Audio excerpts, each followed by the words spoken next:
This is Neoplanet S, spawning in the bottom left-hand position. The blue Protoss player from Kespa's Team 8, it is Terminator. The man of metal, the man of steel. Well, no, that's not Superman. His opponent from Team CJ enters. His name is Bbyong, spawning as the red Terran on the top right position on Neoplanet S. I actually love that colorful CJ logo. I was just going to mention that, man. Yeah. I was definitely going to mention that.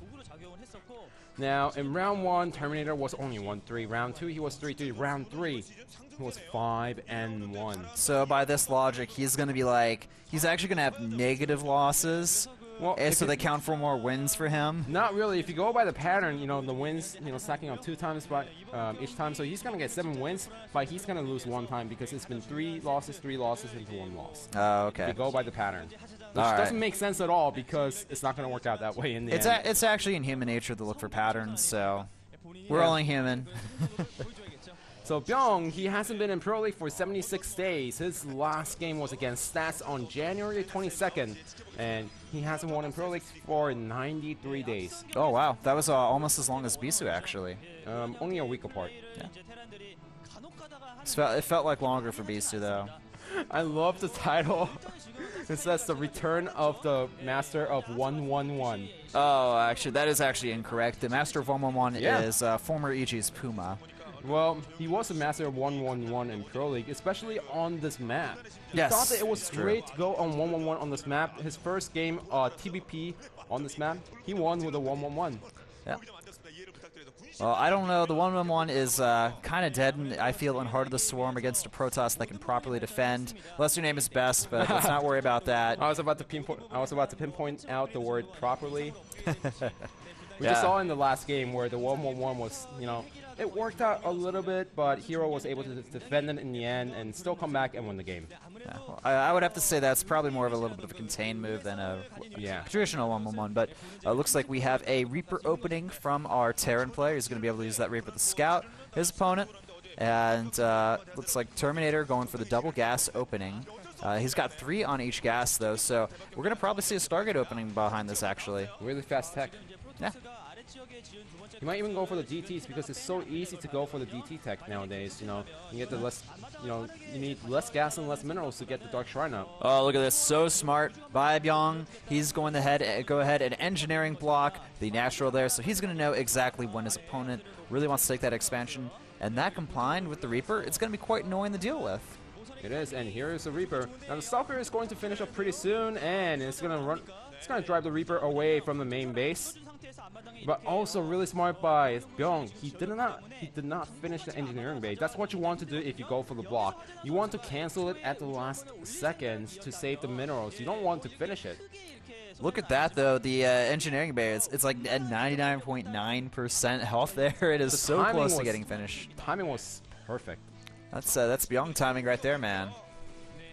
But it looks like Terminator does want to take an expansion behind this. He's getting 2 Stalkers and a Sentry, though, so he's actually investing a lot into defense before taking this expansion here. I guess he knows that he can't quite grab the Nexus quite yet, and this Reaper, you know, going to do a little bit more scouting, and then he's going to get out of there. But look at this. The Mothership Core from Terminator is actually going to...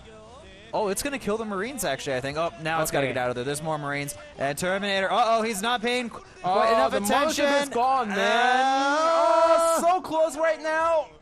Oh, my. That was incredibly close. Terminator's probably like, oh, man. You know, like, he's probably got, like, a puddle of sweat below him now. He's, like, trying to wipe it off while playing StarCraft. Just barely survived with that Mothership Core there. 15 health.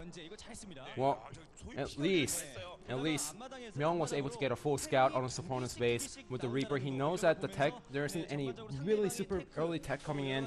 No DTs, no Stargates. Seems like Terminator, he just wanted to get more sentries out, get more Stalkers out while taking an expansion, and Reaper actually gets a kill. Yes, it does. In addition to a lot of great scouting. So this Reaper, it does finally get taken out there, but certainly it did serve its use. Yes, it did. All right, so it looks like we're going to be seeing some Robotech from Terminator here. He's also going to get the double forge. and behind the stim and the engineering bay for our Terran players. So this is going to transition into more of a standard macro game. We're going to have the probably around the 10-minute, maybe a little bit later timing push with the bio. Protoss is getting the double forge actually, so we're going to see the double upgrades from him as well. And it'll really just come down to, I guess, what kind of tech they want to go into after that. Yes, that's true. One thing that I wanted to point out is that with the Reaper, he was able to see what kind of tech Terminator was going for. This also means that he doesn't have to invest any Widow Mines into any turrets to defend against the Oracles. Something that, we don't see it as much, we don't think about it as much in Wings of Liberty, but we need to slowly start thinking about, especially for the new players into Heart of the Swarm. Yep, exactly. 1-1 on the way for Terminator here, and we're getting just a +1 attack on the way for Bbyong. It's a nice shot of hero right there. Definitely one of the best players in Pro League. There's no doubt about that in my mind. Yeah, but it seems like he's also studying how Terminator is playing the game and how he could innovate it himself, and also teach Bbyong how to play a better PvP. Exactly. Other than 1-1-1. Well, I don't think we're going to be seeing any 1-1-1s this game. I know for sure. All right, we do have a Twilight Council on the way for our Protoss player as well. And we do have the starport going up for our Terran players. So, like I said, just transitioning into a pretty standard macro game for the mid game. I guess the real questions to point out is, are we going to see fast Templars here? We're seeing a Blink being researched from our Protoss player. Are we going to see more barracks, or are we going to see an extra command center go up for the Terran player? That's the real question. Well, he's getting additional 3 barracks that's actually hidden from the bottom side, so he's going to get up to 5 barracks for now. He's just going to slowly poke around, use the booster to harass his opponent, and keep his opponent inside the main base while taking an expansion for himself. That's pretty much the general TVP that we saw in Wings of Liberty. That's still same in Heart of the Swarm, except the change to the booster. Yes, exactly. With the addition of these 2 extra racks, I think we're either going to see a delayed third base or a very large push before that attack happens. It's Bbyong. We could even see an SCV pull. We saw Bomber do a lot of that actually recently in his Terran versus Protoss matchups. So now it looks like Bbyong is moving across the map here, getting ready to do some pressure. And he is getting a 3rd command center behind this, so it's not going to be any type of crazy all-in or anything like that, just a little bit delayed of an expansion. Now, Terminator is getting the Blink, and this is a great choice to defend against the Medivacs. Back in Wings of Liberty, you could use some of the Zealots and the Sentries to defend against the drops, but now Blink is so crucial against defending against the boosted Medivacs. As it is, good force field there, really, forcing Bbyong to have to commit to this attack if he wants to move in there. Okay, force field there, but now, all right, Bbyong is really just darting in and out here, trying to bait out more force fields. Terminator not having any of it, dropping 1 Marine, with those Stalkers saying, no way, Jose, you're not going to get away with 1 Marine in my main base. Who do you think you are? Well, that was also a smart move, because if he didn't see that many units inside the main base, he could have gone for the double Medivac drop inside the main base. So he just wanted to check before committing into the attack, said, not today, maybe later. There's also something really cool I want to point out about a Terminator style here. He has seriously delayed his Robo in favor of getting 2-2 upgrades and Blink. It's almost 12 minutes in the game. We're not seeing Colossus range. We are seeing the first Colossus out on the way. The Vikings are now being built, but Terminator's main army is going to have some amazing upgrades by the time he has, like 3 Colossi in his army. And I have to say, this is not a style that I have really seen, too much before. Yeah, it seems like he doesn't want to push out until the upgrades are done, and that's why it doesn't matter if he gets the high-tech units early out or not, because he's going to be safe on 2 bases, no problem. He has the Blink Stalkers, he has a Nexus Cannon, so he's well defended as long as he doesn't miss micro. Exactly. So he could delay the higher-tech units as long as he focuses on something else, and he's focusing on getting higher upgrades. That's fantastic. Oh, look at this. I think he's actually managed to trick Bbyong, because Byong's getting some ghosts right now.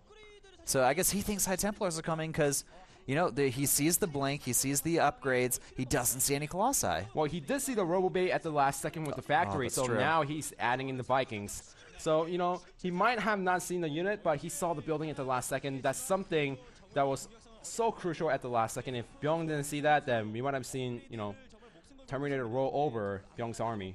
Nice snipe by Bbyong there on that probe, just delaying Terminator's third base a little bit longer. This is already up right now. And we only have the 1-1. Yeah, that's the mistake. He actually doesn't have the armory for the double engineering bay. As I think, though, that was not part of his plan to have those faster upgrades. I think, you know, he got those 3 ghosts, so he's going to be able to use some EMPs very well here. He's got a lot of icons. Okay, that's why he doesn't have the upgrades. Are those, I think those SVs, are they going to join the attack? Yeah, they are. They're not going towards the third base right now.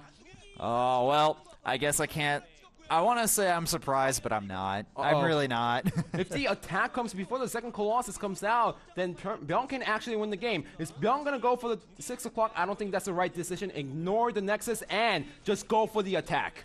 Oh, this is going to be very close here. He's going to need the Nexus Cannon. Those units have a very nice upgrade advantage over the Protoss player. Viking moving in here. He really wants nice force fields going off there, really bottlenecking this attack here. I think the second Colossus, it's out, and now it looks like Terminator, he's deciding to commit to this attack. He needs the pull probes as well. The Terran army is looking very powerful right now, but the Protoss reinforcements, I think that's going to be just enough. Look, there's a few Zealots that were just chilling by the Nexus now, and good force fields. There's still a lot of units out for Protoss, or sorry, for our Terran player here, and is Bbyong going to be able to break this? It's so close. All of the tech units are down besides the Nexus Cannon and just a handful of Stalkers. I think he has just enough units. More Zealots reinforcing in here. Going to force some micro out of Bbyong. And it's very close. If we can see one more weapon round, maybe we can see some type of defense here. But no, it's just a little bit too many units. Mana Mule's even going down. Bbyong is saying, Terminator, get out. This is my game. A huge mistake by Terminator to not cancel the Nexus, because look at the minerals right now. He has about 200. That could have been 4 more Zealots or a few extra units if he canceled the Nexus. Now Bbyong, he knows that he won the game. The Colossus, he doesn't care. All he has to do is get rid of the Nexus, go up, kill the Colossus, and get the GG from his opponent. Yes, it is. I think that's going to be just about it for our Protoss player. GG.